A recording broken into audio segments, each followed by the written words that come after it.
I give the floor to Mr. Ghassan Salame.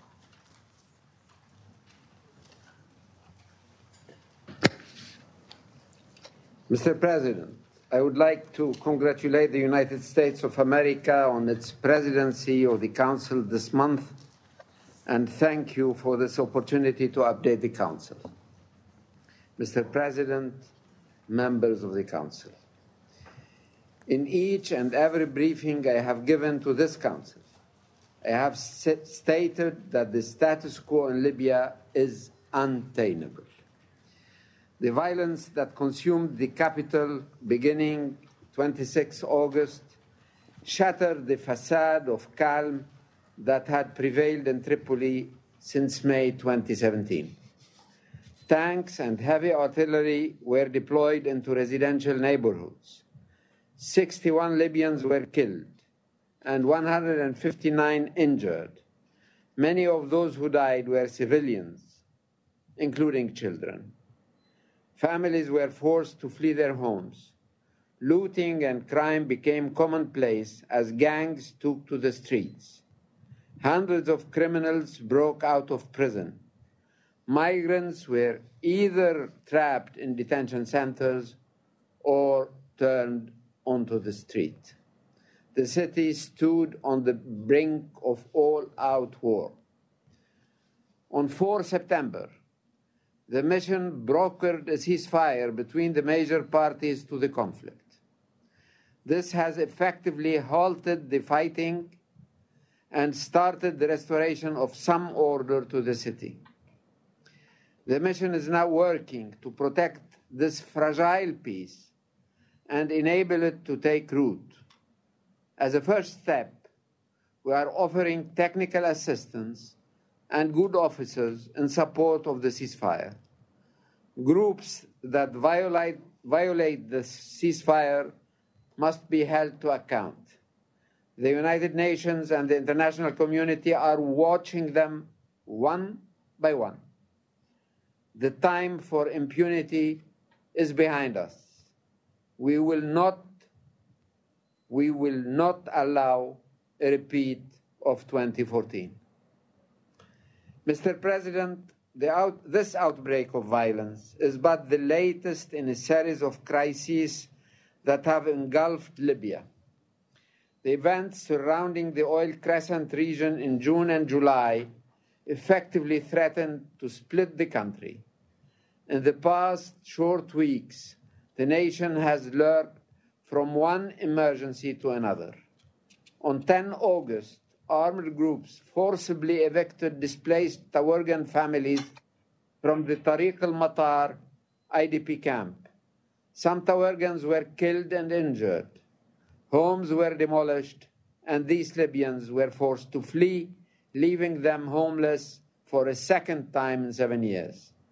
Despite the welcome return of several more families to Tawarga, totaling approximately 100 families at the end of August, basic infrastructure and services are still lacking, making a dignified return very difficult. We warned all armed groups against any repetition of this totally unlawful behavior. Forced displacement of people is unacceptable, and of those already displaced, doubly so. This was made clear to all those tempted by it. After the horrendous attack on the High National Election Commission of 2 May, on 23 August, ISIL claimed responsibility for an attack near Zliten, which claimed the lives of 4 police officers. ISIL presence and operations in Libya are only spreading. I alert this Council of the possibility that Libya may become a shelter for terrorist groups of all persuasions and ask the Council to help address this looming threat. In recent weeks, Chadian government and Chadian opposition forces have been operating from southern Libya. Over 1,000 fighters have been involved in the hostilities, risking the south becoming a regional battleground and safe haven for foreign armed groups. The recent agreement signed between Chad, Sudan, Niger, and Libya needs to be implemented so Libya doesn't also become an alternative battleground for others. The signatories have asked for support from the international community for the implementation of these agreements, and I hope that Council members will positively consider their request. In the eastern city of Derna, sporadic clashes and air raids continue. The UN is facilitating humanitarian assistance to affected families in the city. I reiterate my call upon all parties to exercise restraint and protect the lives of innocent civilians. Abuse and exploitation abound within prisons and detention centers, which we continue to have great difficulty accessing, both in the East and in the West. Refugees and asylum seekers in detention centers have resorted to hunger strikes as a means to resolve their bleak living circumstances.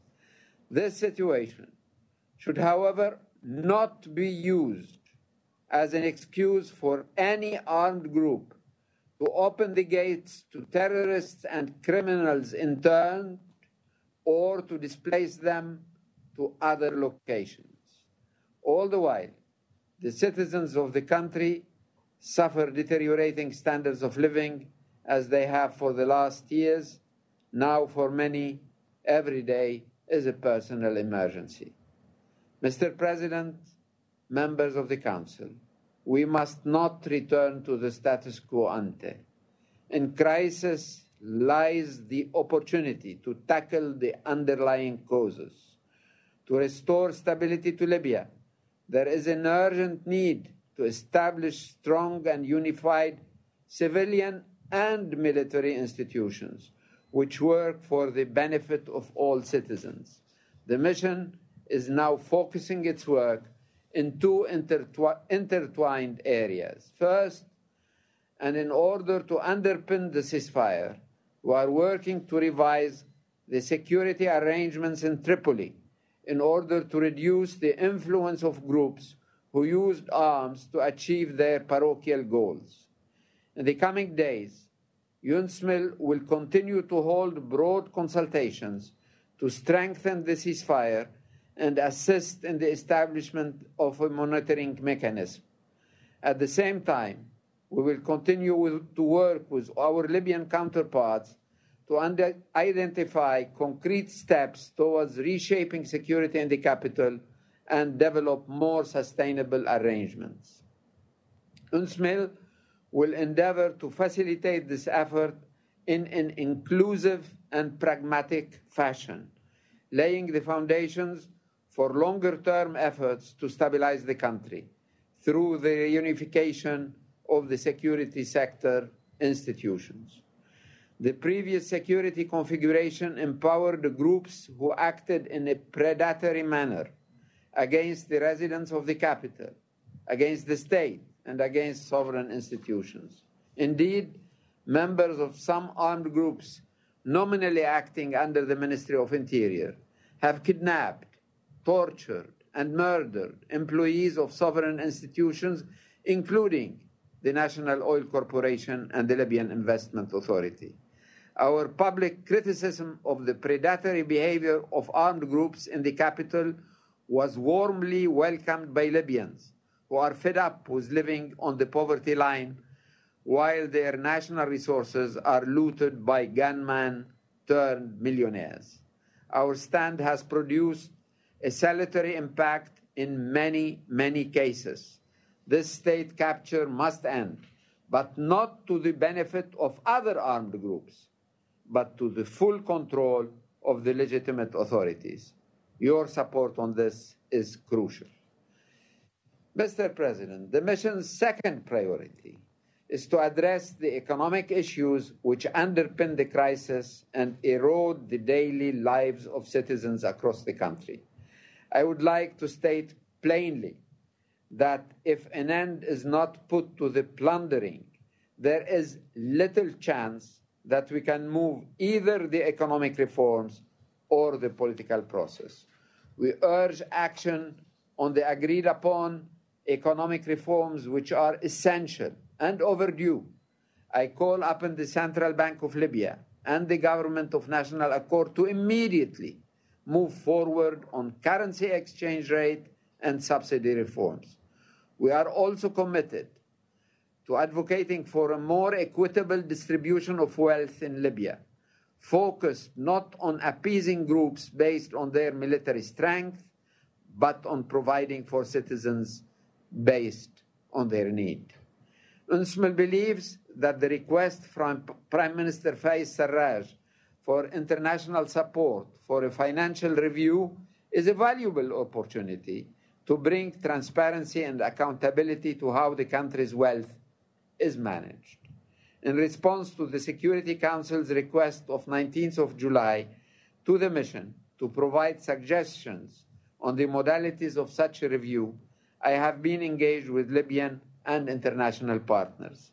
I convened the governor of the internationally recognized Central Bank of Libya in Tripoli and the head of the parallel central bank in the east for a meeting at the UNSMIL office to agree on the broad parameters of the review.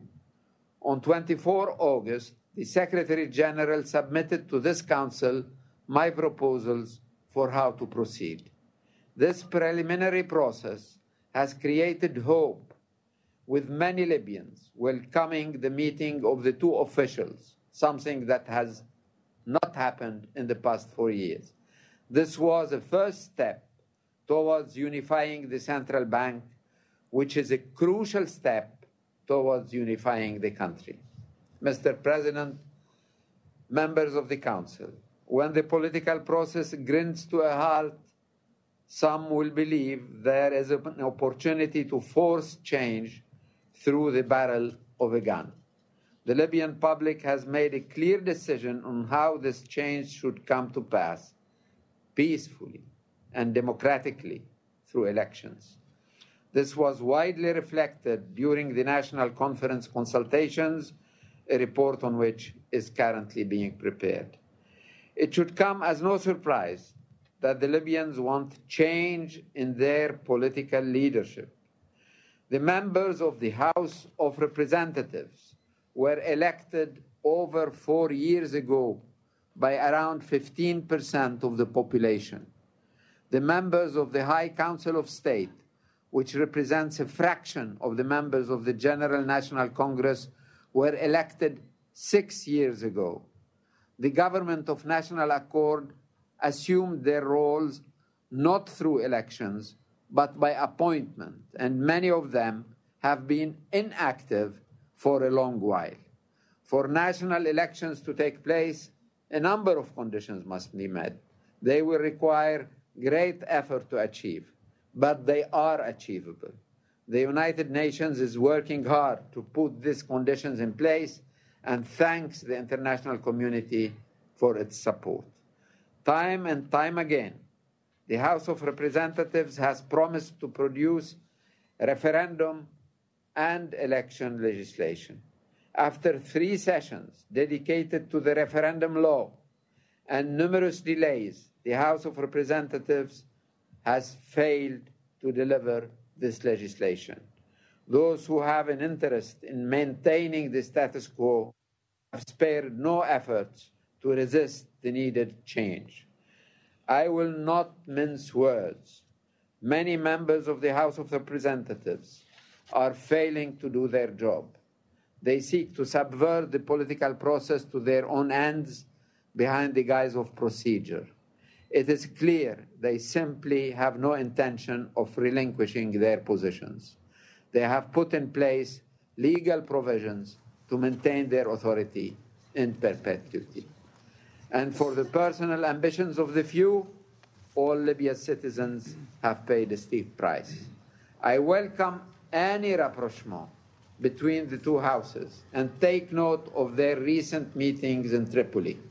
But this activity must be directed to advance the political process, not to ensure their own longevity. In line with instructions from the United Nations Secretary General, I have been exhausting the traditional avenues to move the legislative process forward. So far, they have either been blocked or they are designed to lead nowhere. If legislation is not produced soon, we will close the chapter on this approach. There are other ways to achieve peaceful political change, and we will embrace them with no hesitation, indeed with enthusiasm. Mr. President, members of the Council, I am fully aware that the members of this Council are not mere spectators to the Libyan crisis and want it over as soon as possible. Their unified, determined, and vocal position is what the Libyans need to hear if the citizens of this country are to enjoy the peace and tranquility they are desperately looking for. Thank you.